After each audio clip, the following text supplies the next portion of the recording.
आजकल हम सभी लोग बहुत जल्दी किसी भी चीज से बोर हो जाते हैं। हम लोग कोई भी एक कार्य को लंबी देर तक कंटिन्यू नहीं रख पाते हैं और ना ही हम किसी की भी बातों को लंबी देर तक सुन पाते हैं। यही कारण है कि लोग हमें भी कहते हैं कि अगर आपको ज्ञान भी देना है तो शॉर्ट वीडियोस और रील्स के फॉर्म में दीजिए। ये इतने लंबे प्रवचन हमसे नहीं सुने जाते हैं। कहने का मतलब यही है कि ये शॉर्ट्स और रील्स के कारण से हम सब का फोकस स्पैन बहुत ज़्यादा कम हो गया है। निरंतर हमारी इस अवधान करने की क्षमता में कमी आती जा रही है। हम किसी भी एक सब्जेक्ट पर, एक विषय पर लंबी देर तक कंसंट्रेशन नहीं रख पाते हैं और सब्जेक्ट पर तो नहीं रख पाते सो नहीं ही रख पाते। आजकल तो लोग यह भी कहने लगे हैं कि किसी भी एक ही व्यक्ति के साथ लंबे दिनों तक टिके रहना, उनके साथ जुड़े रहना, ये भी बहुत कठिन होता चला जा रहा है। इसका मतलब कि हम सब लोग कितनी जल्दी हर चीज से बोर हो जाते हैं। हमें हमेशा ही कुछ न कुछ नया चाहिए होता है। हम बहुत जल्दी ऊब जाते हैं क्योंकि दरअसल हमारा मन विविधता चाहता है। हम इसे ऐसा भी कह सकते हैं कि मन को नित नया तमाशा चाहिए होता है।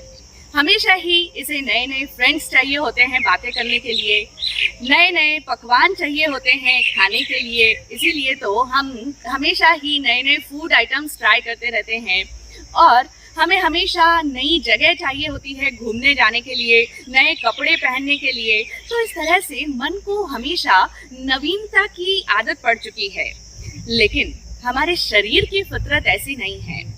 हमारे शरीर के बारे में बहुत ही रोचक और एक महत्वपूर्ण जानकारी है जो कि हम सभी को जाननी चाहिए कि एक ही तरह का भोजन करना शरीर के लिए अच्छा है। हाँ, शरीर को यह चीज बिल्कुल माकूल लगती है, उसके लिए बिल्कुल उपयुक्त है कि वह एक ही प्रकार का भोजन करता रहे, क्योंकि हमारा शरीर उसे फिर पचाना और संभालना सीख लेता है और हमारी आंतरिक व्यवस्था भी स्वयं को उसी के अनुसार ढाल भी लेती है। लेकिन हमारे मन को ये चीज सुहाती नहीं है। जब हम बार बार एक ही तरह का भोजन करते हैं तो मन को अच्छा नहीं लगता। इसे तो हमेशा ही बदलाव चाहिए होता है और फिर हमारे मन की इसी तृष्णा को शांत करने के लिए हम नित नए खाद्य पदार्थ बनाते हैं, पकाते हैं और उन्हें खाते हैं और परिणामवश बीमार और रोगी बन जाते हैं। एक ही समय पर उठना, सुबह नींद में से एक फिक्स टाइम पर जगना और एक ही फिक्स टाइम पर हमेशा भोजन करना और एक ही समय पर रात को सोने के लिए जाना, यह सब करना शरीर का अपना जो एक बायोलॉजिकल रिदम है उसके साथ उसका सिंक्रोनाइजेशन बना रहता है। अगर एक व्यक्ति प्रतिदिन नियत समय पर तय कार्य करता है तो शरीर का अपना जो बायोलॉजिकल ऑर्डर है उसके साथ में उसका कोऑर्डिनेशन बराबर बना रहता है और उसी के परिणाम स्वरूप हम एक स्वस्थ जीवन शैली जी पाते हैं। लेकिन मन को ऐसी एक रस चर्या से, ये जो मोनोटोनस लाइफस्टाइल है, एक ही समय पर ये कार्य करो, ये कार्य करो, ये सब मन को जरा भी अच्छा नहीं लगता है। क्योंकि ये जो डिसिप्लिन है, हम डिसिप्लिन इसे ही तो कहते हैं कि हर कार्य बिल्कुल सही समय पर करना, इसी का नाम अनुशासन है, जो कि मन को बिल्कुल भी अच्छा नहीं लगता है। लेकिन शरीर को ये अनुशासन बहुत भाता है, शरीर को ये डिसिप्लिन बहुत ज़्यादा सूट करता है। लेकिन मन तर्क देता है, हमारा मन कह उठता है कि अगर हमारा आज भी बीते हुए कल का ही एक रिपीटेशन है, यानी आज के दिन में भी हमें वही सब कार्य करने हैं जो हमने कल किए हैं, सब कुछ वही रिपीट एंड रिपीट होता चला जा रहा है, तो फिर इसका क्या सेंस बनता है। और इस तरह से ये लॉजिक देकर के हमारा मन हमें अनुशासनहीनता की तरफ खींच कर ले जाता है, यानी हम इनडिसिप्लिन हो जाते हैं। और यह जो अपने मन की, हमारे मन की ये नीरसता से, ये मोनोटनी से, या कहें कि इस ऊब से बचने की जो प्रवृत्ति है, इसी के कारण से इंसान पार्टी करता है, क्लब ज्वाइन करता है, ड्रिंक करता है, ड्रग जैसी चीज़ें ट्राई करता है, नए नए फ्रेंड्स बनाता है और फन करता है और ब्रेकअप और हुकअप्स भी चलते रहते हैं। दरअसल ये सारा जो ये तमाशा होता है, ये सारे तमाशे में बहुत विविधता होती है और ये सब जो विविधता इतनी होती है, मन को इसमें बड़ा मजा आता है, मन को इसमें बड़ा एक्साइटमेंट लगता है। तो इसीलिए यही बड़ा मेन रीज़न है कि वर्तमान समय में हमारी जितनी भी ये आज के दौर में हम इतनी अधिक प्रॉब्लम्स देखते हैं, इतनी सारी समस्याओं से हम रूबरू हो रहे हैं, इन सब का प्रमुख कारण हमारे मन की यही आदत है, विविधता चाहने की आदत। हम देखें ना, जैसे कि आज के समय में इतने सारे रिलेशनशिप के इश्यूज बढ़ गए हैं, यानी रिश्तों के बीच में, आपसी संबंधों के बीच में अनबन रहने लगी, दरारें पड़ने लगी, संबंध विच्छेद होने लगे हैं, डिवोर्स बढ़ते चले जा रहे हैं, एक्स्ट्रा मैरिटल अफेयर्स होते चले जा रहे हैं, लोग नशों के आदी बनते चले जा रहे हैं, ये इतना जो एडिक्शन होता चला जा रहा है। और ऐसे ही कितने सारे इश्यूज हैं जो कि सारे के सारे हमारी मन की इसी प्रवृत्ति के कारण से पनप रहे हैं। लेकिन दुख की बात यह है कि हम लोग भी अपने मन की इसी वृत्ति का पोषण करते चले जा रहे हैं। हम लोग अपने मन की इस फितरत को समझकर इस पर अंकुश लगाने की बजाय इसी का सिंचन करते चले जा रहे हैं, इसी को बढ़ावा देते चले जा रहे हैं। लेकिन जो जीवन के प्रति बहुत गहरी अनुभवी दृष्टि रखते हैं, ऐसे अनुभवी जनों का, ऐसे एक्सपर्ट्स लोगों का हम सब के लिए यही सलाह है कि अगर हमें ये महसूस होता है कि सब कुछ एक दोहराव हो गया है, हमारी लाइफ में सब कुछ रिपीट एंड रिपीट होता चला जा रहा है, एक बहुत ही फिक्स रूटीन बन गया है, तो इसका यह अर्थ है कि हम अपने अनुभवों से विकसित नहीं हो रहे हैं, यानी हम अपने अनुभवों से कुछ भी सीख नहीं रहे हैं, हमारे अनुभव हमें ग्रो नहीं कर रहे हैं, हमारी ग्रोथ नहीं हो रही है, क्योंकि वृद्धि की प्रक्रिया में कहीं कोई दोहराव नहीं होता है। अगर हमारी इनर ग्रोथ हो रही है तो उसमें कहीं कोई रिपीटेशन नहीं होता, या कहें कि अगर हमें रिपीटेशन लग रहा है तो इसका मतलब हमारी ग्रोथ नहीं हो रही है। जब हम कहीं भी रुक जाते हैं, ठहराव आ जाता है, हम ठहर जाते हैं, तभी हमें वो चीज़ें एक दोहराव के जैसी लगने लगती है कि बस सब कुछ एक पुनः पुनः का किया जा रहा रिपीटेशन है। इस बात को हम एक कहानी के माध्यम से समझें। पुराने समय की बात है, चाइना के अंदर बहुत सारे बौद्ध मठ हुआ करते थे जहाँ बौद्ध भिक्षु रहते थे, और उन बौद्ध मठों के अंदर वे बौद्ध भिक्षु स्वयं ही अपना भोजन उगाते थे, बचाते थे, पकाते थे और स्वयं ही अपने कपड़े इत्यादि भी तैयार किया करते थे। कहने का अभिप्राय ये है कि उनका जीवन बहुत ही स्वावलंबी जीवन था, वे पूरी तरह से आत्मनिर्भर जीवन जीते थे। और उन बौद्ध मठों के अंदर न सिर्फ धर्म की और दर्शन की शिक्षा दी जाती थी, बल्कि मार्शल आर्ट्स जैसे शारीरिक कौशल का भी प्रशिक्षण दिया जाता था। पास ही के गांव में रहने वाले एक पिता ने सोचा कि मैं भी अपने पुत्र को बौद्ध मठ में शिक्षा देने के लिए भेजूं। अपने निर्णय के अनुसार वह अपने पुत्र को लेकर के बौद्ध भिक्षु के पास में गया और उनसे उसने रिक्वेस्ट की कि मेरे पुत्र को आप यहाँ पर आश्रय दे दीजिए और इसे भी ये सारी कलाएं सिखाइए। यह आपकी हर आज्ञा का पालन करेगा और कड़ी मेहनत करने के लिए तत्पर रहेगा, और मैं भी प्रयास करूंगा कि मैं भी आपकी इस दयालुता का कुछ बदला चुका सकूं। बौद्ध भिक्षु के द्वारा स्वीकृति मिलने के पश्चात वह लड़का अब अपने परिवार से अलग उस बौद्ध मठ में ही रहने लग गया। पहले ही दिन वहाँ पर उसे पहनने के लिए एक साधारण सा चोगा दिया गया और उसे काम पर लगा दिया गया। उसे बौद्ध भिक्षु ने कहा कि वहाँ रखे हुए पतीले को उठाकर लाओ और वहाँ पर जो नल है उसमें से उसे जल से भर दो, पूरा वह पात्र, वह पतीला जल से भर दो और फिर वहाँ रखे बड़े से पत्थर पर उसे रख कर आ जाओ। लड़के ने जैसा उसे कहा गया था वैसा ही किया, लेकिन पत्थर पर उस बड़े से जल से भरे हुए पतीले को रखते समय वह सोच में पड़ गया, क्योंकि वहां पर आसपास कहीं कोई आग नहीं थी। तो उसके मन में ये प्रश्न उठा कि जब यहाँ पर कोई आग ही नहीं है तो इस पतीले में रखे गए जल का क्या उपयोग हो सकता है, यानी ये जल से भरा हुआ पात्र फिर किस काम का। वह अभी ये सोचने में ही व्यस्त था कि तभी भिक्षु ने उससे कहा कि अब इस तरह से तुम इस पतीले को अपने दोनों हाथों से इस तरीके से जल को उलीच दो, यानी इस पतीले को खाली कर दो, इसका सारा पानी इस तरीके से बाहर निकाल दो। अब तो उसे बड़ी हैरानी हुई, क्योंकि यह आदेश अपने आप में बड़ा अजीब था, लेकिन फिर भी लड़के ने वैसा ही किया जैसा उसे कहा गया था।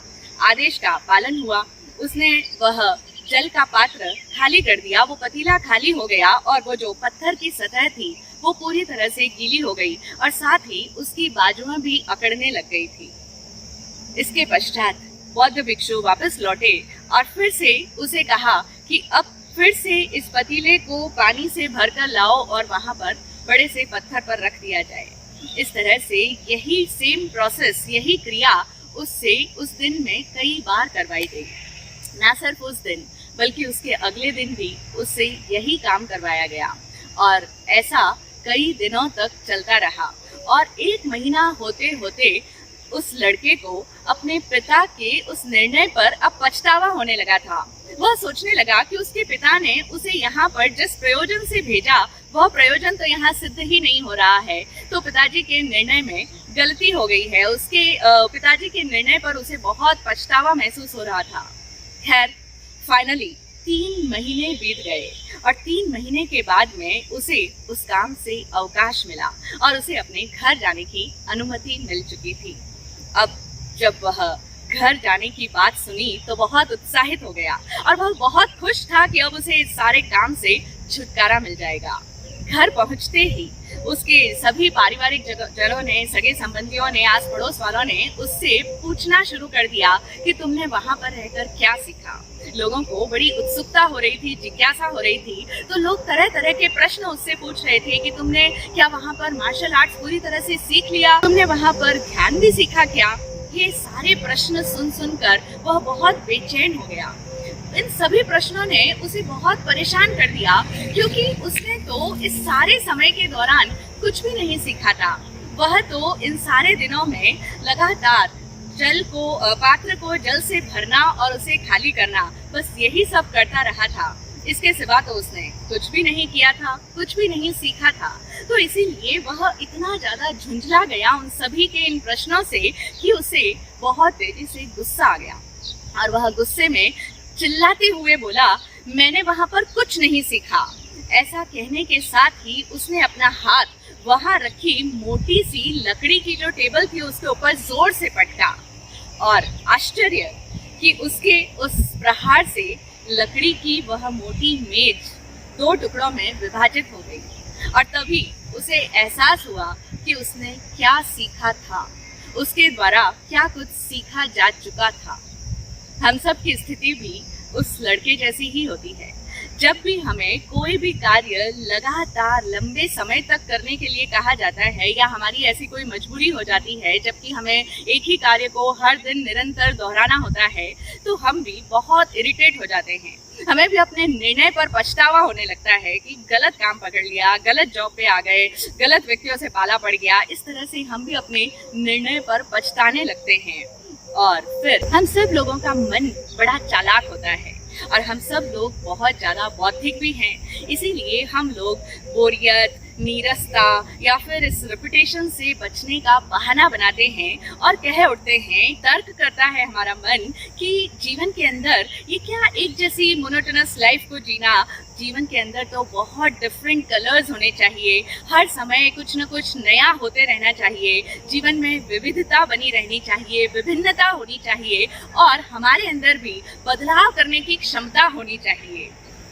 ये सब जो हम बहाने बनाते हैं, हमारा मन ये सब बचने का बहाना कर रहा होता है। इन सब बातों को कहकर हम उस निरंतर की जाने वाली क्रिया से छूट जाना चाहते हैं, लेकिन हम ये क्यों भूल जाते हैं कि जब एक बीज मिट्टी के अंदर लंबे समय तक दबा हुआ रहता है तभी तो उसकी जड़ें विकसित होती है और धीरे धीरे धीरे वह एक वृक्ष का रूप धारण करता है। अगर इसकी बजाय हम लोग हमेशा ही उस भूमि को खोदते चले जाएं और बार बार उस जो बीज है उसको अलग अलग स्थान पर रोपित करते चले जाएं, तो वृक्ष बनना तो दूर, वह एक छोटा सा पौधा भी नहीं बन पाएगा।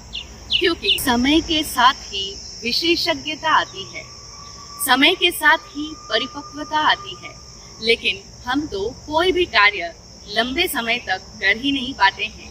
जबकि किसी भी कार्य में श्रेष्ठता का जो गुण आता है, या हम कहें कि किसी भी कार्य में दक्षता या कुशलता अगर हमें चाहिए, तो हमें उसे समय देना होता है। और किसी भी कार्य की श्रेष्ठता की बजाय हम लोग सिर्फ उसके जो बाहरी सौंदर्य है उसी पर ध्यान देते हैं, और जो बाहरी साज सज्जा होती है, दिखावटी और बनावटी सुंदरता होती है, वही हमें आकर्षित कर लेती है और हम तो उसी में प्रसन्न हो जाते हैं। फर्ज करें कि अगर एक खिलाड़ी ये सोचने लग जाए कि ये क्या प्रतिदिन सुबह उठकर अपना बल्ला लेकर फील्ड में जाओ प्रैक्टिस करने के लिए, रोज रोज का क्या वही सेम अभ्यास करना, एक बार मैंने सीख तो लिया कैसी बॉल पर कैसे शॉट मारना, ये सब कुछ मुझे आ गया है, अब रोज रोज प्रैक्टिस करने की क्या जरूरत है।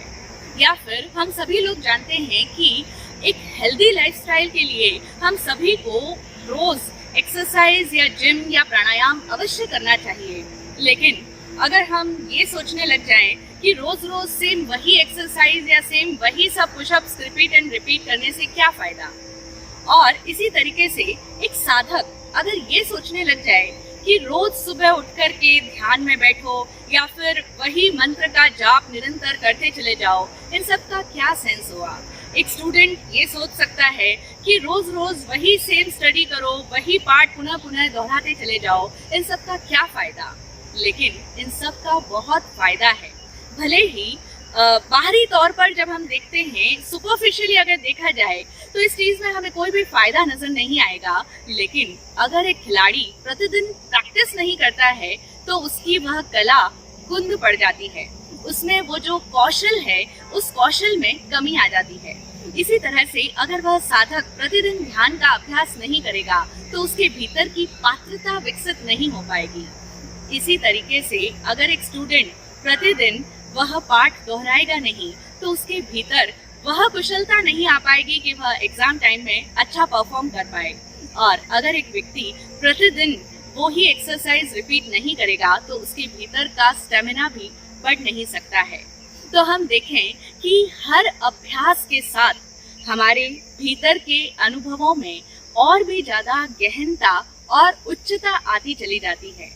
यानी जितना एक व्यक्ति प्रैक्टिस करता चला जाता है उतना ही उसके भीतर का अनुभव गहराता चला जाता है, उसके भीतर के अनुभवों में गहराई आती चली जाती है। और हम सभी लोग जानते ही हैं कि जितनी ज्यादा गहराई बढ़ती है उतनी ही ज्यादा ऊंचाई भी बढ़ती चली जाती है। तो अगर साधक जितने लंबे समय तक ध्यान का अभ्यास करेगा और जितनी ज्यादा वो मंत्र का जाप करता चला जाएगा, उतना ही उसके भीतर की जो शांति है उसके अंदर भी वृद्धि होती चली जाएगी, उसके अनुभव और भी अधिक नित नए होते चले जाएंगे। तो इसीलिए भले ही बाहरी तौर पर हमें वो सब कुछ एक जैसा नजर आता हो, बाहर की प्रोसेस एक जैसी ही हो, लेकिन भीतर के अनुभव कभी भी एक जैसे नहीं होते। अनुभव हमेशा ही बदलते चले जाते हैं, इसीलिए इसमें कोई दोहराव नहीं है। यानी हमें भले ही लगता हो कि ये सब कुछ रिपीटेशन है, सब कुछ एक जैसा ही है, लेकिन जब हमारे अनुभव निरंतर बदलते चले जा रहे हैं, अनुभव बढ़ते चले जा रहे हैं, उनमें गहराई आ रही है, उनमें स्थिरता आ रही है, तब फिर वो भला रिपीटेशन कैसे हो सकता है। विकास की प्रक्रिया में कहीं कोई दोहराव नहीं होता है, और जहाँ दोहराव है समझ ले वहाँ सिर्फ ठहराव है।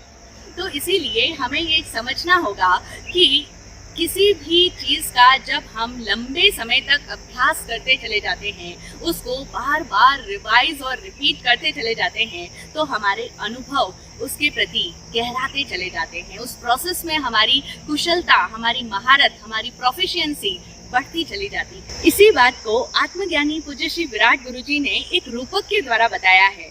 एक गुरु अपने चेले से, चेला यानी शिष्य, उससे प्रश्न करता है, दोहे के फॉर्म में वे बताते हैं।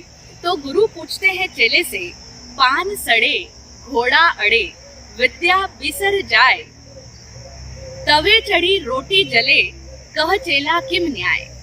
इस दोहे का मतलब हुआ कि पान सड़ जाता है, वही पान जो आप लोग खाते हैं, तो वह पान सड़ जाता है, घोड़ा अड़ जाता है, और सीखी हुई जो विद्या है वह बिसर जाती है, यानी भूल पड़ जाती है, हम उसको भूल जाते हैं, विस्मृत हो जाती है। और तवे चढ़ी रोटी जले, जो तवे पर चढ़ाई हुई रोटी है वह जल जाती है।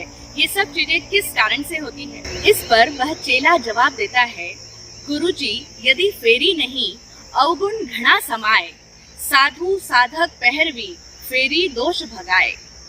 यानी वह शिष्य कहता है कि गुरुजी, यदि फेरी नहीं होती रहेगी, फेरी यानी दोहराव नहीं होता रहेगा, बार बार अगर उस चीज का रिपीटेशन नहीं होता रहेगा, तो बहुत चीजों में बहुत कुछ अवगुण लग जाएंगे, बहुत कुछ अवगुण आ जाएगा। साधु साधक पहरवी यानी जो साधु हैं, अगर वे निरंतर अपने दोषों को देखते नहीं रहेंगे, निरीक्षण नहीं करते रहेंगे, सतत एक साधक अगर अपने आप के दोषों का अवलोकन नहीं करेगा, अपने दिन भर की क्रियाओं को अगर वो देखेगा नहीं, अपने मानसिक स्तर पर उसका प्रतिक्रमण नहीं करेगा, और साथ ही साथ अगर कोई पहरेदार है, जो चौकीदार है, अगर वो फेरी नहीं देगा, यानी वो अगर घूमेगा नहीं, तो बहुत कुछ गड़बड़ हो जाएगा। अवगुण तो होंगे ही, साथ ही साथ में चीजें बिगड़ने लग जाएगी। हम सब लोग डेली की अपनी लाइफस्टाइल में, अपने रूटीन में, अपने हमारे जो भी कार्य होते हैं उनमें देखते ही हैं कि हर चीज को संभालना, उस चीज को वापस प्रतिलेखना करना, उस चीज को वापस दोहराना, उससे ध्यान देना कितना आवश्यक होता है। अगर वो चीज पड़ी रहेगी, अगर एक पान पड़ा रहा तो वो सड़ जाएगा, बहुत सारी चीजें सड़ जाती है। घोड़े को अगर लगातार उसे घुमाया फिराया नहीं जाएगा तो वो अड़ने लग जाएगा, वो वक्र होने लग जाएगा, और इसी तरीके से पढ़ी हुई विद्या भी हम भूलते चले जाएंगे। तो इसीलिए साधु साधक पहरेदार और बहुत सारे ऐसे लोग हैं, ऐसी चीजें हैं जिनको फेरी की यानी दोहराव की आवश्यकता होती है, क्योंकि एक लंबे अभ्यास के द्वारा ही हम किसी भी अनुभव में गहराई पाते हैं। तो इसीलिए हम समझें कि हम क्या कार्य करते हैं, सिर्फ हम उसी से परिभाषित नहीं होते हैं, बल्कि हम जो भी कार्य करते हैं उसमें हम जो गुणवत्ता लाते हैं, उसी से उस कार्य की वृद्धि की दर तय होती है।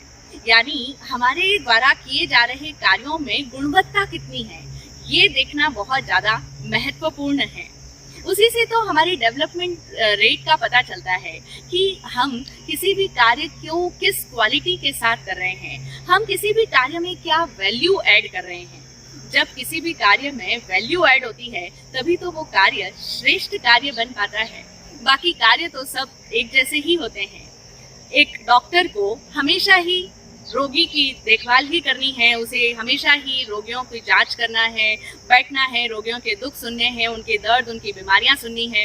इसी तरह से एक टीचर को हर साल सेम क्लास में सेम सिलेबस का दोहरान करना है, और इसी तरीके से साधक को भी लंबे समय तक साधना का अभ्यास करते चले जाना है। एक गृहिणी को प्रतिदिन के वही सब कार्य करने हैं, वही सब खाना बनाना है, घर के कार्य करने हैं। एक व्यापारी को भी वही व्यापार रोज रोज करना है, एक जॉब करने वाले को भी वही रोज का ऑफिस का शेड्यूल फॉलो करना है।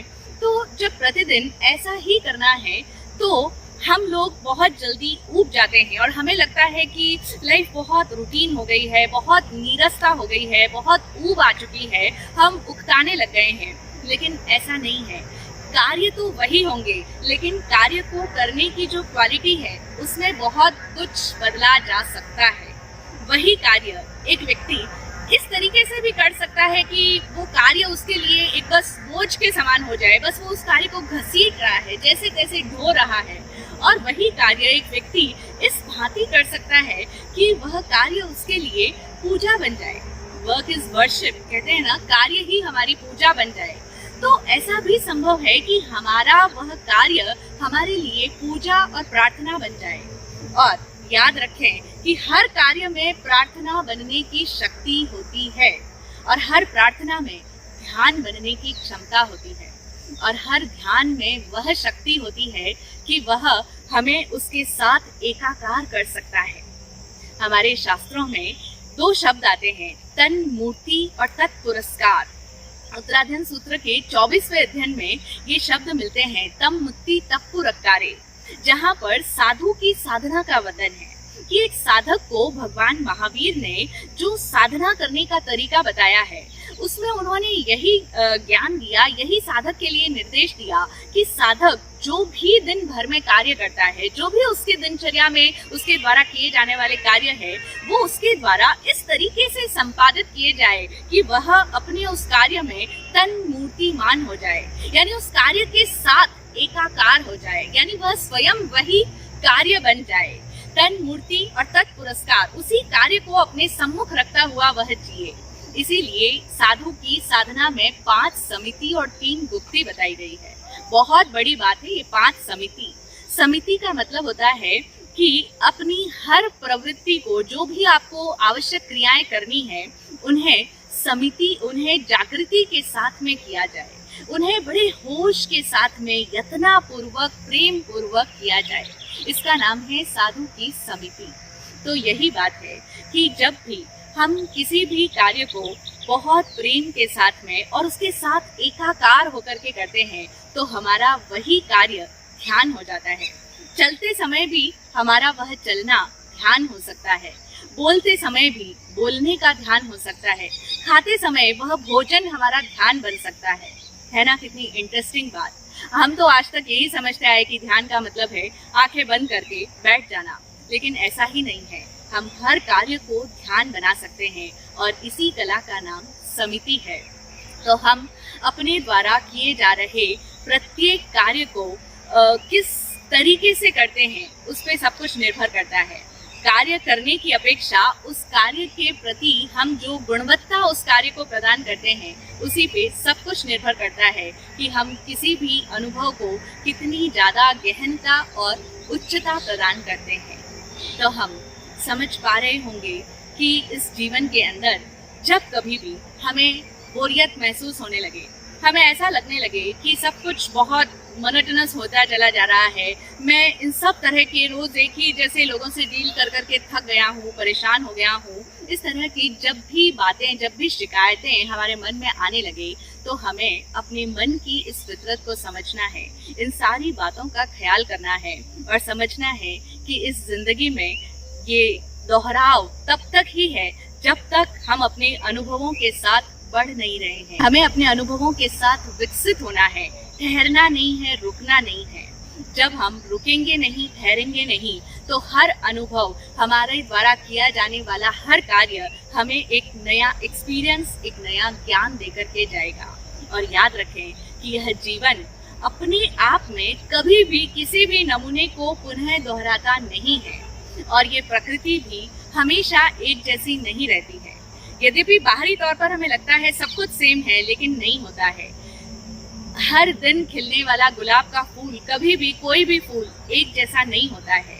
नेचर में हमेशा एक रहस्यमय ताजगी बनी रहती है। ये ताजगी कहाँ से आ रही है? इस ताजगी का मतलब ही है कि जीवन हमेशा नित्य नूतन है, नित्य नवीन है। इसी तरीके से हमारे भीतर का ज्ञान भी, जिसका कि स्वभाव ही है नित्य नूतन होना, तो हमारे उस ज्ञान को भी हम ताज़ा और नित्य नूतन बनाए रखें, अनुभवों से समृद्ध होते चले जाएं। अगर हम इस बात को समझ पाएंगे तो हमें जीवन में कभी ये शिकायत नहीं रहेगी कि जीवन में बहुत बोरियत हो रही है, बहुत सब कुछ रिपीटेटिव होता चला जा रहा है। ऐसी सभी शिकायतों को आज ही हम अपनी समझदारी से अपने मन के भीतर से निकाल कर बाहर कर दें और याद रखें कि जीवन को बदलने की आवश्यकता नहीं है, कार्यों को बदलने की आवश्यकता नहीं है, बल्कि उन्हीं कार्यों को और जीवन को देखने के नजरिए को बदलने की आवश्यकता है। जय हो, जय हो।